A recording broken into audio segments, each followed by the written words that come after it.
मैं अपने मित्र से मिलने ही ना जाऊं, कम से कम मैं उसकी मृत्यु का कारण तो नहीं बनूंगा। धर्मराज ने मुस्कुराते हुए कहा, तुम जो सोच रहे हो वो सब मुझे पता है, मगर तुम्हारे अपने मित्र से मिलने ना जाने से नियति नहीं बदल जाएगी। तुम्हारे मित्र की मृत्यु तो निश्चित है और वह अगले कुछ ही पलों में घटित होने वाली है। महाकाल के मुंह से ऐसी बातें सुनकर पंडित को झटका लगा, क्योंकि महाकाल ने पंडित के मन की बातें पढ़ ली थीं, जो कि एक सामान्य व्यक्ति के लिए संभव नहीं है। अब पंडित को विश्वास हो गया कि यह धर्मराज सचमुच में यमदूत ही है।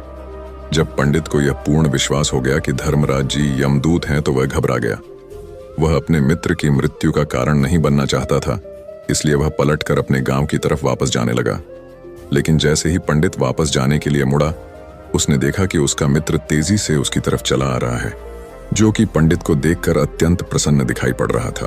अपने मित्र के आने की गति को देखकर पंडित को ऐसा लगा कि जैसे उसका मित्र काफी देर से उसका ही पीछा कर रहा है, लेकिन वह बचपन से ही गूंगा था और एक पैर से लंगड़ा भी था। इसीलिए ना तो वह पंडित को आवाज देकर रोक पाया था और ना ही उस तक पहुंच पा रहा था। लेकिन जैसे ही वह पंडित के पास पहुंचा, अचानक ही जमीन पर गिर पड़ी और तुरंत ही उसकी मृत्यु हो गई।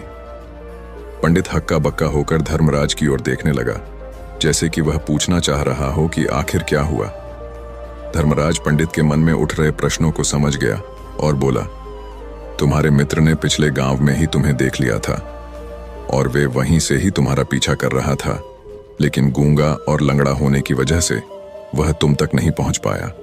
उसने अपनी पूरी ताकत लगाकर तुम तक पहुंचने का प्रयास किया, लेकिन बुढ़ापे में बचपन जैसी ताकत नहीं होती, इसलिए दिल का दौरा होने के कारण उसकी मृत्यु हो गई, क्योंकि वह तुमसे मिलने के लिए अपनी सीमाओं को तोड़कर तुम्हारे पीछे भाग रहा था।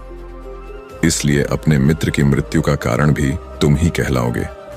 अब पंडित को पूर्णतः यह विश्वास हो गया था कि धर्मराज एक यमदूत है और उसका कार्य जीवों के प्राण हरना है।